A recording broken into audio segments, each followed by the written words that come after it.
ओम गंगणपतये नमः। जय श्री कृष्ण। भक्तों, आज हम सुनेंगे श्री सत्यनारायण व्रत कथा का 7वां अध्याय। सूत जी बोली, प्रजा पालन में तत्पर एक तुंगध्वज नामक राजा था, जिसने सत्यदेव के प्रसाद को त्यागने से अति दुख पाया। एक दिन उसने वन में जाकर मृगादि अनेक पशुओं को मारा और पीछे आकर वट वृक्ष के नीचे श्री सत्यदेव भगवान का पूजन देखा, जिसको गोप लोग बधु बांधव युक्त संतुष्ट चित्त से करते थे। अहंकार से राजा वहां न गया, न सत्यदेव को प्रणाम ही किया। जब वे गोप राजा को प्रसाद देने लगे तो राजा ने प्रसाद को नहीं लिया। तब वे गोप वहां प्रसाद रखकर चले आए। राजा ने प्रसाद का अनादर किया। इस तरह प्रसाद का अनादर करने से उसने अति दुख पाया। उस राजा के 100 पुत्र थे, वे मर गए और धन धान्य भी नष्ट हो गए।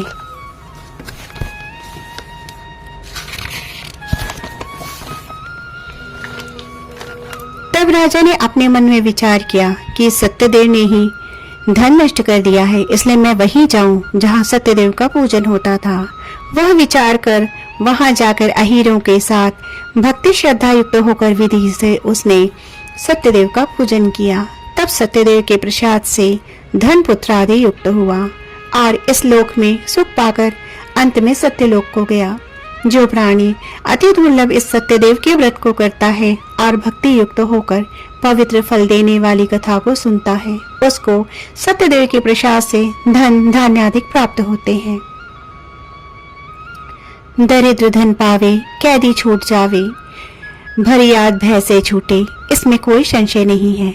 इस पुनीत व्रत के करने से प्राणी सदा सुख पाकर अंत में सत्यदेव के लोक में ही जाता है। सूत जी कहते हैं, हे विप्रो, मैंने सत्यनारायण के व्रत को आप लोगों से कहा, जिसको करने से मनुष्य सब दुखों से छूट जाता है और विशेषकर सत्यदेव की पूजा कालिकाल में फल देने वाली है। उन्हीं को कोई काल, कोई सत्य, कोई परमेश्वर, कोई सत्यनारायण और कोई सत्यदेव कहेंगे।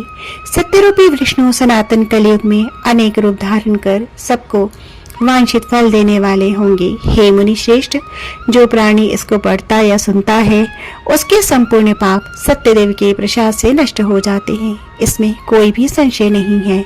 इति 7वां अध्याय समाप्त।